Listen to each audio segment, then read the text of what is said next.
Hello, Daniel here, and welcome back to Functional, the After Shot, the after show where we break down this week's episode of Functional. This week joining me, I have an amazing guest, Miss Cory Xenos.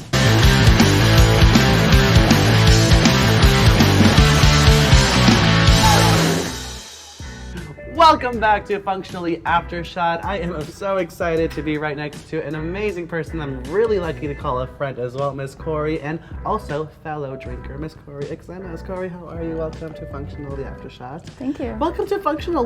Can you actually explain to people, because I don't think you have done anything. What have you done?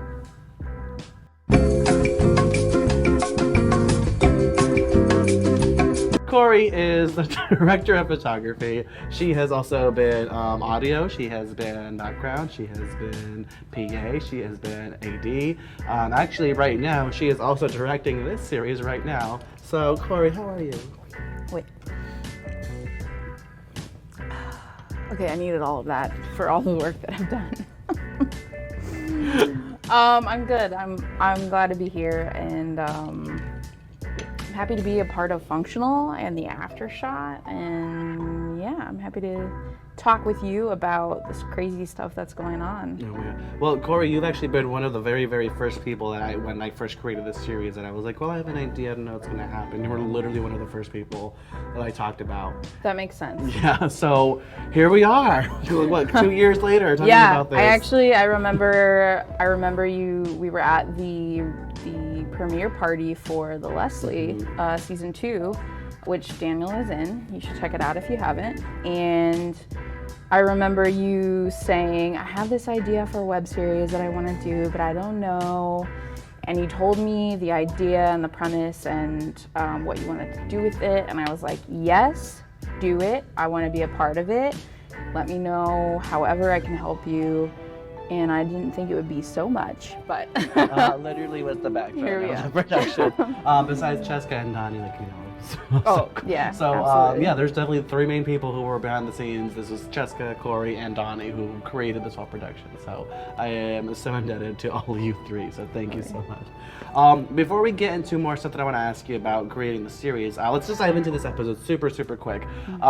So this episode, we finally get to see Guillermo get some. I know. We saw him in the previous episode talking to some random person that like Jasmine kind of knew, didn't know, but today we find out who it was, and this was the infamous Joey.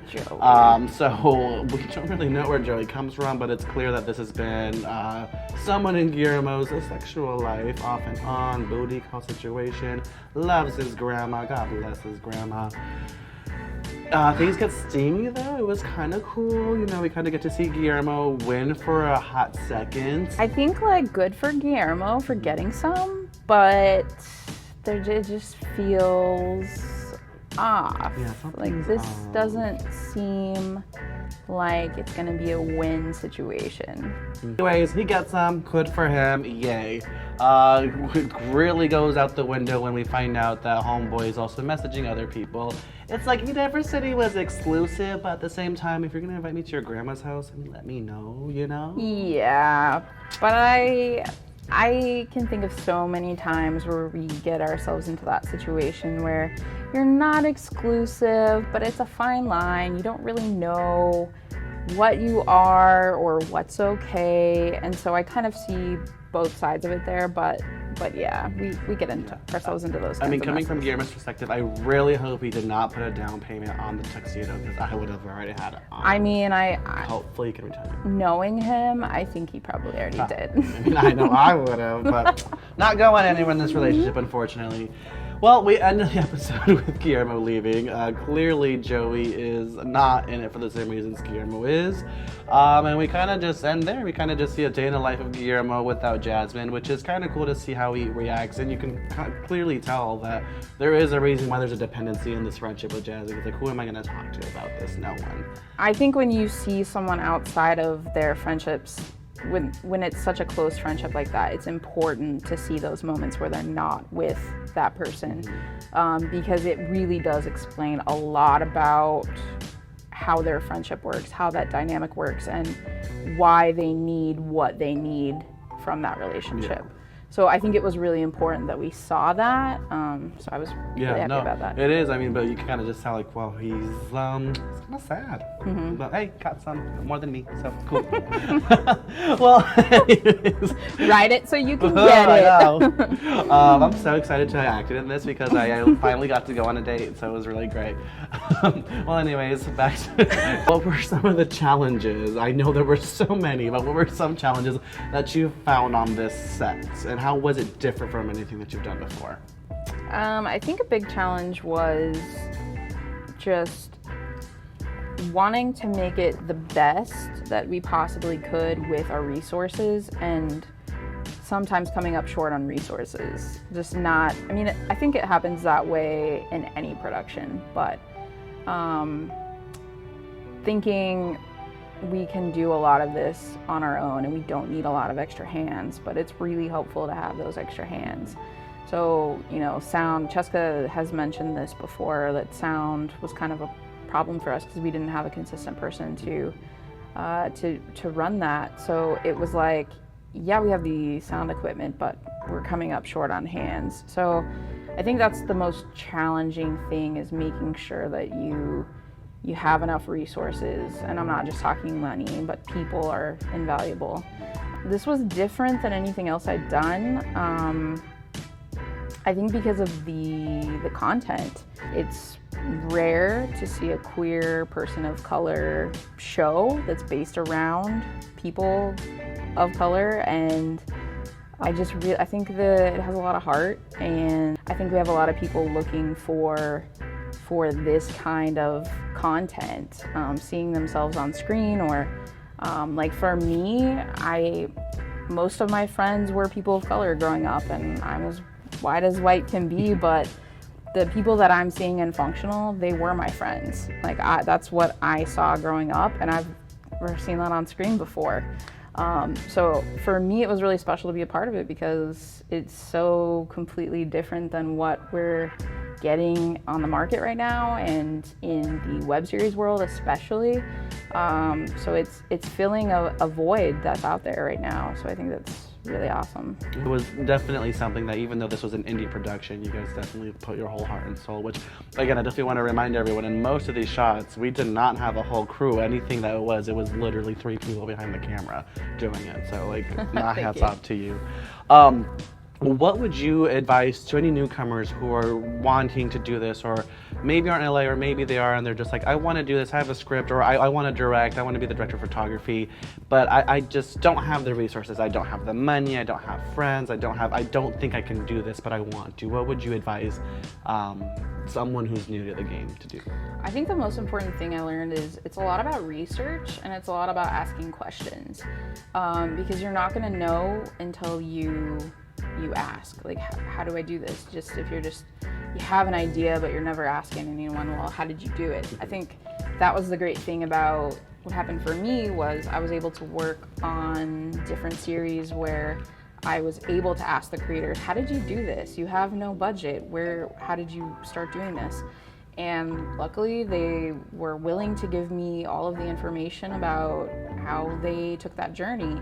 And so you're definitely going to have your own journey with it. You're not going to do everything that someone else did, but you can take the most important pieces of their journey, and you can learn from their failures. I think that's something that's super important. The other thing is research. If you're someone who is really into cameras or lighting or sound,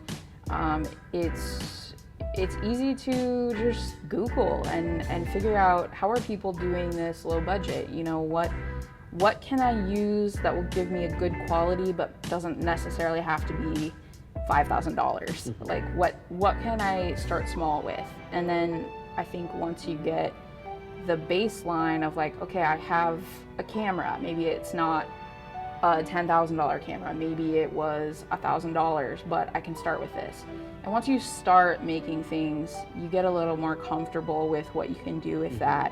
And then there's going to be a point where you can upgrade. Okay, now we can maybe go a little bigger on budget, but at least like getting familiar with your equipment, but keeping it low price so that you you feel good about what you're creating and you want to take it to the next level. So research and questions. And I know that a lot of independent, small-time creators, they're definitely willing to answer those types of questions if you just reach out on social media.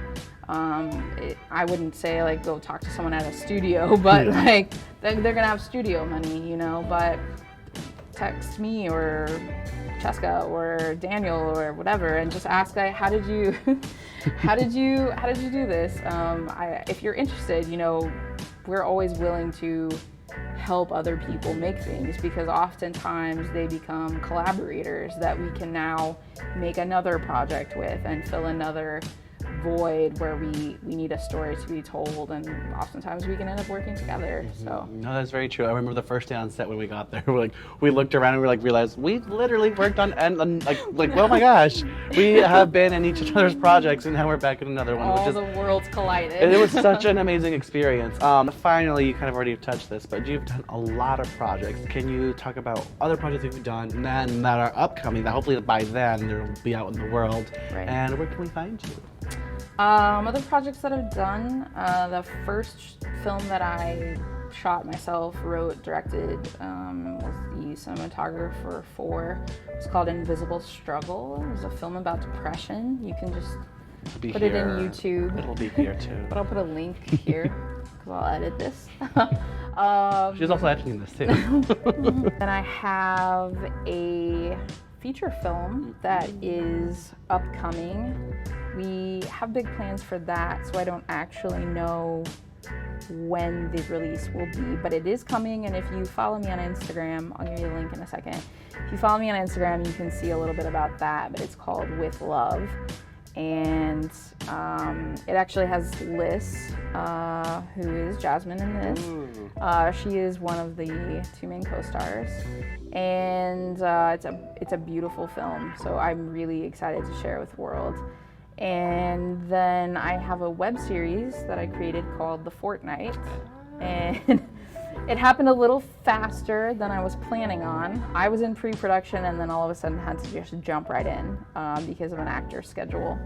Instagram is CX182, and I'll put it here, and then here. And then you can find me on Twitter at Cory X182. Perfect. Well, Cory, thank you so much again, and I haven't told you this enough. Thank you for not running away from this production. As always, we're going to end this series with a shot, and so from one fellow whiskey drinker to another, we're going to chase our whiskey and coke with a shot of whiskey. Now, I do not condone reckless drinking by yourself or your friends, so please drink responsibly. Cheers. Cheers. Oh my gosh. Okay. All right. Oh man. You okay? Yeah, I'm good. Thank you so much for joining us for another episode of Functional the After Shot. We will see you next week. Are you crying? No.